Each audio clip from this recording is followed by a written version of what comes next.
નમસ્કાર, તમે જોઈ રહ્યા છો Gujarati news YouTube channel. Viral video અને તાજા સમાચાર જોવા માટે અમારી આ ચેનલને સબસ્ક્રાઇબ કરો. સુરત ડિંડોલી વિસ્તારમાં હોટલમાં યુવકનું રહસ્યમય મોત. સુરત શહેરના ડિંડોલી વિસ્તારમાં આવેલી એક હોટલમાં યુવકના શંકાસ્પદ મોતની ઘટના સામે આવતા વિસ્તારમાં ચકચાર મચી ગઈ છે. મળતી માહિતી મુજબ ડિંડોલી વિસ્તારમાં આવેલા G9 કોમ્પ્લેક્સમાં આવેલી વેલેન્ટાઇન હોટેલમાંથી 28 વર્ષીય યુવકનો મૃતદેહ મળી આવ્યો હતો. મૃતકની ઓળખ વિનેશ પટેલ તરીકે થઈ છે.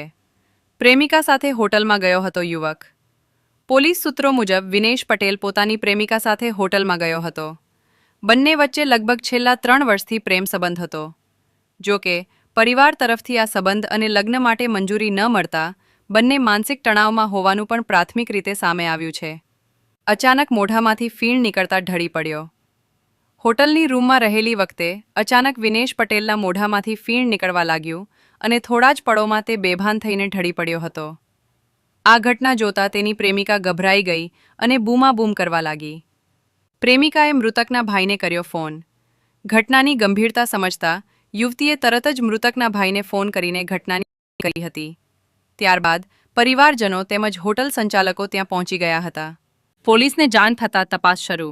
પરિવારજનો અને હોટલ સ્ટાફ દ્વારા ડિંડોલી પોલીસને જાણ કરવામાં આવી હતી. પોલીસ ટીમ ઘટના સ્થળે પહોંચી અને યુવકના મૃતદેહને કબજે લઈ પોસ્ટમોર્ટમ માટે હોસ્પિટલમાં ખસેડ્યો હતો. ખેંચ આવવાથી મોત થયું હોવાની ચર્ચા. પ્રાથમિક માહિતી મુજબ યુવકને ખેંચ, સીઝર આવવાના કારણે મોત થયું હોવાની વાત પણ સામે આવી રહી છે. જો કે મૃત્યુનું સાચું કારણ પોસ્ટમોર્ટમ રિપોર્ટ આવ્યા બાદ જ સ્પષ્ટ થશે. અકસ્માત મોતનો ગુનો નોંધાયો. ડિંડોલી પોલીસે હાલમાં અકસ્માત મોતનો ગુનો નોંધ્યો છે અને સમગ્ર મામલે વધુ તપાસ શરૂ કરી છે. પોલીસ હોટલના સીસીટીવી ફૂટેજ, રૂમની પરિસ્થિતિ તેમજ યુવક યુવતીની પૂછપરછના આધારે ઘટનાની સાચી હકીકત જાણવા પ્રયત્ન કરી રહી છે.